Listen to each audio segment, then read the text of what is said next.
শরীফ ওসমান হাদি আর আমাদের মাঝে নেই। ইন্না লিল্লাহি ওয়া ইন্না ইলাইহি রাজিউন।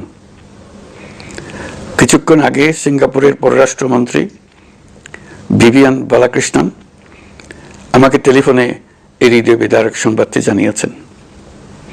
ফেসিবাদ ও আধিপত্যবাদ বিরোধী সংগ্রামের এই অমর সৈনিককে মহান রাব্বুল আলামিন শহীদ হিসেবে কবুল করুন, এই দোয়া করি।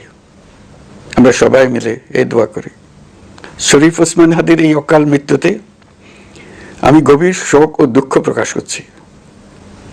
তার প্রয়াণ দেশের রাজনৈতিক ও গণতান্ত্রিক পরিসরে এক অপূরণীয় ক্ষতি। আমি তার রুহের মাগফিরাত কামনা করছি এবং শোক সন্তপ্ত স্ত্রী, পরিবারের সদস্যবৃন্দ, স্বজন ও সহকর্মীদের প্রতি গভীর সমবেদনা জানাচ্ছি।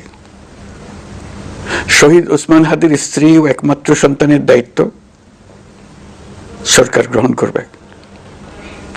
শহীদ শরীফ ওসমান হাদির অকাল মৃত্যুতে আগামী শনিবার একদিনের রাষ্ট্রীয় শোক ঘোষণা করছি। এই উপলক্ষে শনিবার দেশের সব সরকারি, আধা সরকারি, স্বায়ত্তশাসিত প্রতিষ্ঠান, শিক্ষা প্রতিষ্ঠান সহ সরকারি বেসরকারি ভবন এবং বিদেশে বাংলাদেশ মিশনগুলোতে জাতীয় পতাকা অর্ধনমিত থাকবে।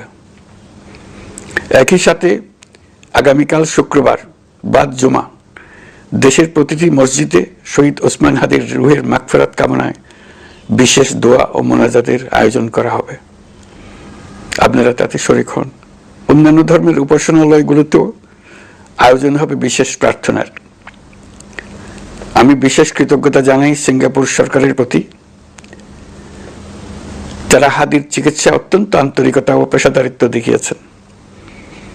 বিশেষ করে সিঙ্গাপুরের পররাষ্ট্রমন্ত্রী ভিভিয়ান বালাকৃষ্ণন, যিনি একই সঙ্গে একজন বিশিষ্ট চিকিৎসক, তার প্রতিও তিনি নিজে হাদির পরিচর্যা করেছেন, আমাকে নিয়মিত চিকিৎসা সম্পর্কে খোঁজ খবর দিয়েছেন।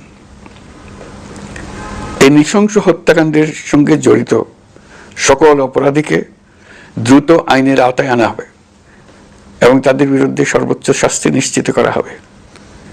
এই বিষয়ে কোনো ধরনের শৈথিল্য দেখানো হবে না। বিপ্লবী রক্তে উজ্জীবিত এই তরুণ নেতা ওসমান হাদি ছিলেন প্রতিবাদের অনন্য প্রতীক।